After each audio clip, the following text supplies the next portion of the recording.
রান্না করা আমার ভীষণ পছন্দের একটা কাজ। আর একটু ভিন্ন ধরনের আইটেম বানাতে এবং খেতে আমি ভীষণ পছন্দ করি। আর একই ধরনের আইটেম খেতে আমাদের কখনোই বেশি দিন ভালো লাগে না। তাই একটু ভিন্ন ধরনের মজার আইটেম বানিয়ে নিলে অনায়াসে এক প্লেট ভাত চোখ বন্ধ করে খেয়ে নেওয়া যাবে এই আইটেম দিয়ে। তেমন একটা রেসিপি শেয়ার করব আজ আপনাদের সাথে। অনেকেই কচু শাক জাতীয় এই জিনিসটা রান্না করতে ভীষণ ভয় পায়, ভাবে হয়তোবা খেতে গেলে গলা চুলকাবে, কিন্তু এভাবে রান্না করলে একটুও গলা চুলকাবে না এবং খেতে ভীষণ মজা লাগবে। হ্যালো সবাইকে, কেমন আছেন সবাই? আমি আজ আপনাদের শেখাবো চিংড়ি মাছ দিয়ে ঘ্যাটকোল পাতা বাটা। আমি শুরুতেই পাতাটা ভালোভাবে দেখিয়ে নিয়েছি, কারণ বিভিন্ন এলাকায় এটা বিভিন্ন নামে পরিচিত। অনেক এলাকায় এটা ঘ্যাটকোলের পাশাপাশি খারকোল পাতাও বলে, আবার বিভিন্ন এলাকায় এটা অন্য নামেও পরিচিত, যেটা হয়তোবা আমি জানি না।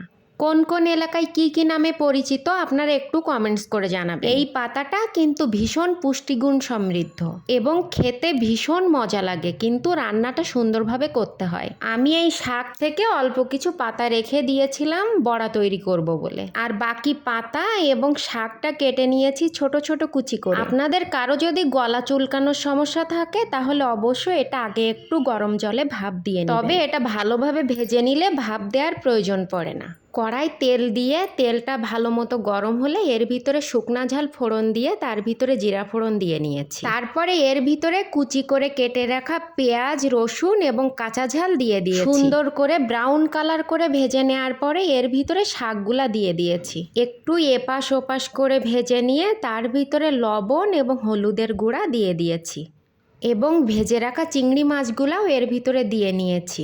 অবশ্যই রসুনটা একটু বেশি দিবেন, তাহলে এই ভর্তাটা খেতে অনেক মজা লাগবে, এবং কাঁচা ঝাল বা শুকনা ঝাল একটু বেশি করে দিবেন, তাহলে গলাটা চুলকাবে না। তারপর এটা সুন্দরভাবে বেশ কিছুক্ষণ ভেজে নিতে হবে, যাতে জল মোটেই না থাকে, ভাজাটা একেবারে শুকনা হয়ে যায়, কারণ জল ভাবটা ঠিক মতো না শুকালে কিন্তু গলা চুলকাতে পারে। আর গলা একেবারেই চুলকাবে না সে টিপসটাও আমি ভিডিও শেষে অবশ্যই বলে দিই। এরপর যাদের শিলপাটা আছে তারা শিলপাটায় সুন্দর মতো বেটে নেবেন, এবং যাদের শিলপাটা নাই তারা ব্লেন্ডারে ভালো মতো ব্লেন্ড করে নেবেন। রেডি হয়ে গেল মজাদার ভর্তা।